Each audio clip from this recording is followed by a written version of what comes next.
You know, I hate to get personal with you, Dom, but we do have a guy that's going to be on the show later. And one of the reasons why we have him on is one of the things I especially admire about you. Your child's mother and you are no longer together, but I've never heard you utter an ill word about her.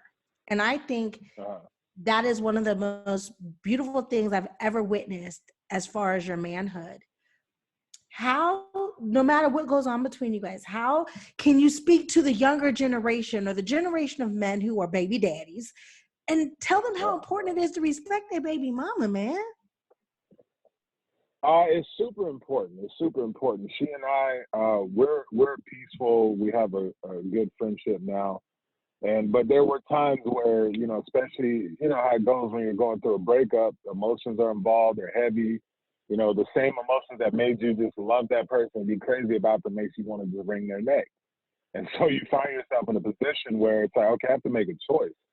Either I'm going to let this continue to devolve, or I'm going to, try to keep the peace.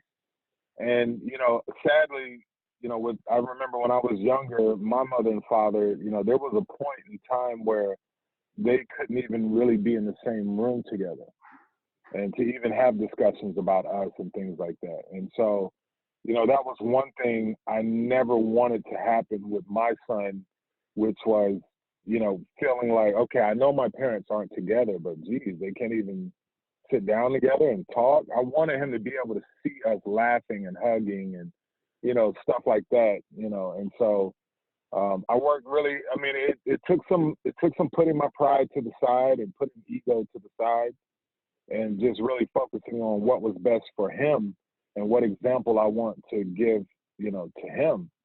And also, for her, because not to be funny, Cherie, so don't jump on me, but women in most cases are a lot more emotional than men. And so when you react with emotion, I'm not going to react that much out of emotion, but the particular woman I was with, she would. And so I could look at that and be a man and go, okay, I know I'm a man. She's a woman. Her emotions are going to be a little more heightened than mine. And so if I react, because emotions, that can be a temporary feeling, so you might say some things or, act in a certain way that you don't even really feel. It's just in that moment, that's what you felt. And so if I match that and react to that, then I'm only adding, fire to the, adding fuel to the fire.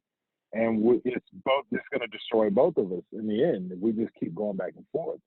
And so I was like, no matter what, no matter how it's panning out, I'm going to do my best to at least be the example of the man that I would hope that he would be if he were in the situation.